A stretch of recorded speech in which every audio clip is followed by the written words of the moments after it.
Le général d'armée, c'est ainsi qu'il s'appellera désormais,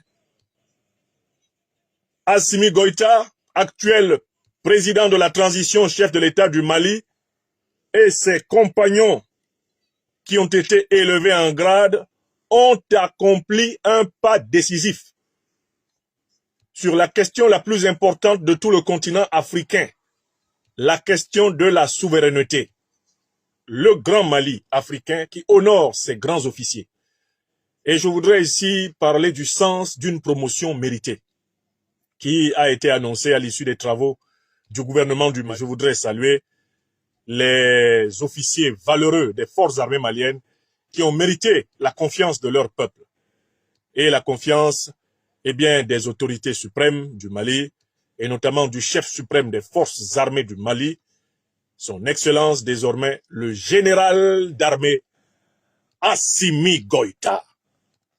Oui, nous allons faire connaître cette légitime, légale, symbolique, puissante et tellurique nomination au monde entier et dire pourquoi nous sommes convaincus qu'il s'agit d'une promotion méritée. Les plus hautes autorités maliennes, et notamment le chef suprême des forces armées du Mali, ont fait connaître au peuple malien et à l'opinion mondiale le tableau des mesures individuelles du Conseil des ministres du mercredi 16 octobre 2024. Et voici ce que nous apprend ce tableau. Selon le tableau que j'ai sous les yeux, ont été promus au grade de général d'armée le colonel Assimi Goïta de l'armée de terre du Mali, à titre exceptionnel. Au grade de général de corps d'armée à titre exceptionnel, le colonel Malik Diao de l'armée de terre, le colonel Sadio Kamara de la garde nationale du Mali, lui aussi donc promu au grade de général de corps d'armée à titre exceptionnel, le colonel-major Ismaël Ouagé de l'armée de l'air, promu au grade de général de corps d'armée à titre exceptionnel, le colonel Modibo Kone de la garde nationale du Mali, promu au grade de général de corps d'armée à titre exceptionnel, a été promu au grade de général de division à titre exceptionnel le colonel Abdoulaye Maïga de la Direction générale de la gendarmerie nationale, et puis ont été promus au grade de général de division le général de brigade Daoud Ali Mohamedine de l'armée de terre, le général de brigade Abdurrahman Babi de l'armée de terre, le général de brigade Abdoulaye Sissé de l'armée de terre, le général de brigade Moussa Mouriba Traoré de la direction des armées, tous donc promus au grade de général de division. Général de division.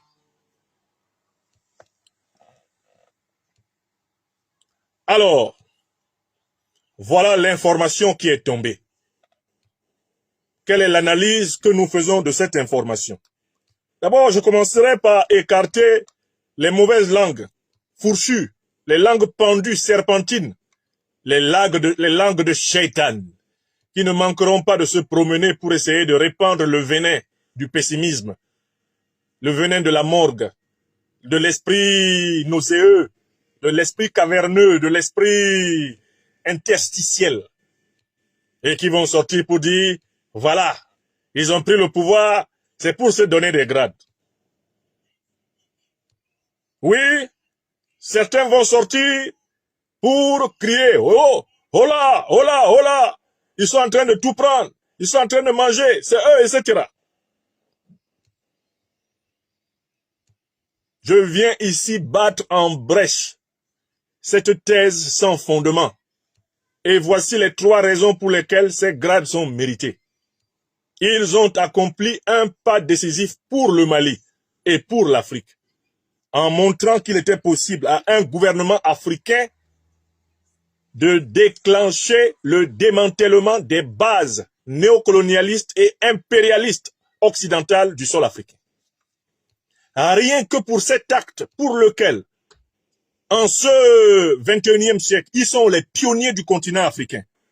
Tous les grands officiers du CNT malien méritent parfaitement une promotion aux grades les plus excellents de leur armée. Car ils n'ont pas simplement mérité du peuple malien, ils n'ont pas simplement mérité des ancêtres, des morts, ils méritent des vivants et des générations futures.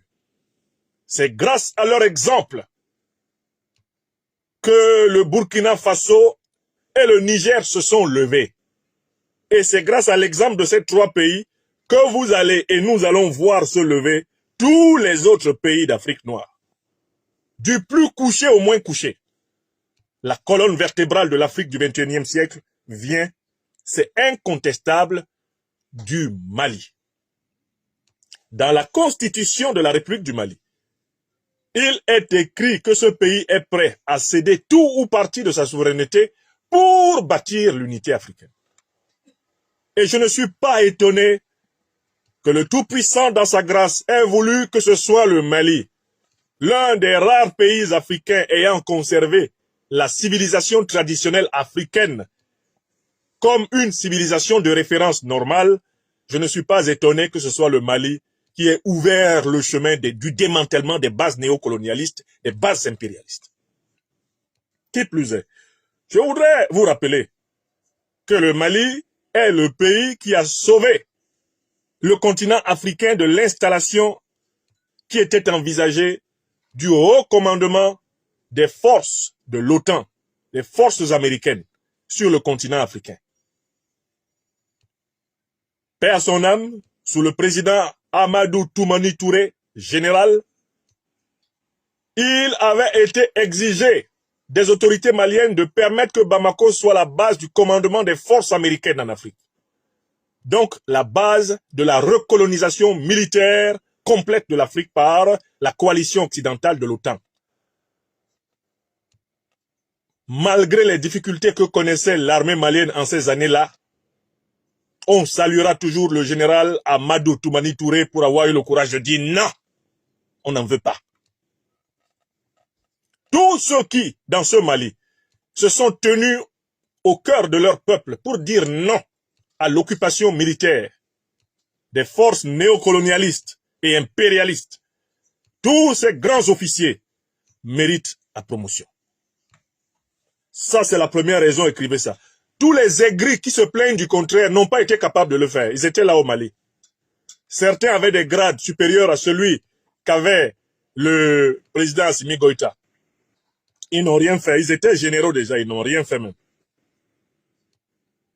Beaucoup étaient mieux placés que le colonel Modibo Kone, que le colonel Abdoulaye Maïga, que le colonel-major Ismaël Ouagé. Ils n'ont rien fait. Ils ronronnaient dans leur véhicule, mangeaient l'argent de la France-Afrique, se faisaient bichonner par les puissances corruptrices de l'impérium occidentalium, et ils menaient tranquillement carrière en abandonnant le Mali au dépeçage organisé. Donc, ceux qui roucoulent, ceux qui rouspètent, qu'ils se regardent dans la glace et qu'ils se demandent est-ce qu'ils ont été capables de faire ce que le président Goïta et ses compagnons ont fait quand ils étaient aux affaires? Mais il y a une deuxième raison pour laquelle c'est absolument légitime. C'est que cette élévation de grade à ces officiers qui assument les plus hautes responsabilités de l'État va créer une cohérence entre la responsabilité politique qu'ils ont et leur statut militaire.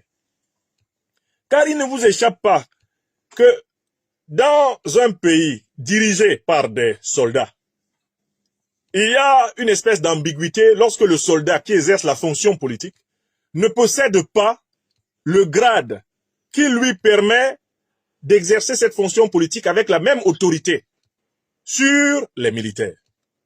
À partir du moment où on a reconnu une autorité politique, à partir du moment où le peuple malien a amplement soutenu la révolution du Mali Koura, il était important que les grades de ceux qui gouvernent aujourd'hui le Mali s'alignent sur la confiance politique que le peuple malien leur a faite et sur le mérite qu'ils ont d'avoir engagé justement la libération effective, la récupération effective de la souveraineté sécuritaire du pays.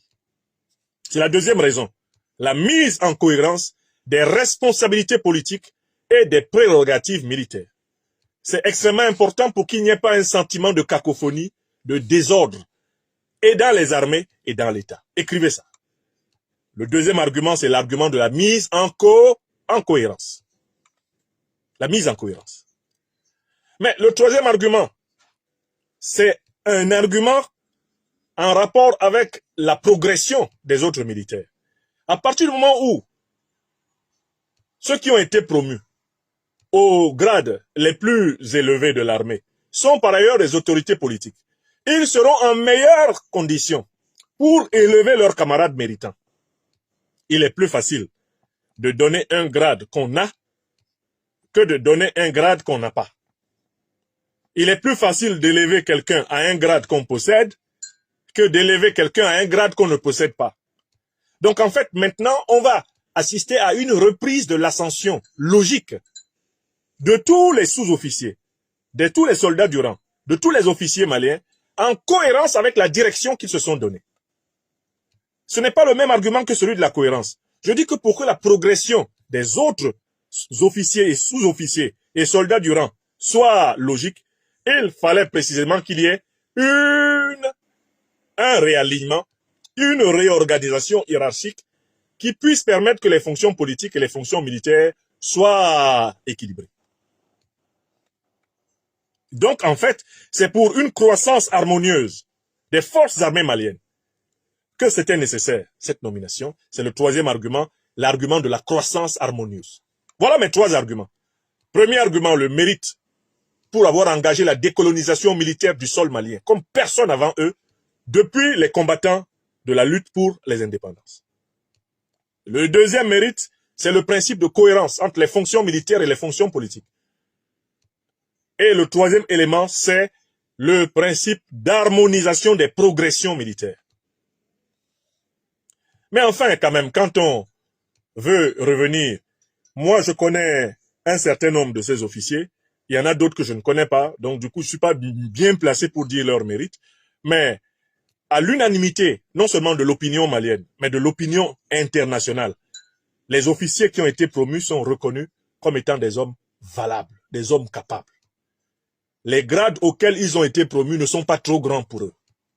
Car en fait, ce qu'ils ont réalisé était déjà à la hauteur des grades qu'ils ne possédaient pas.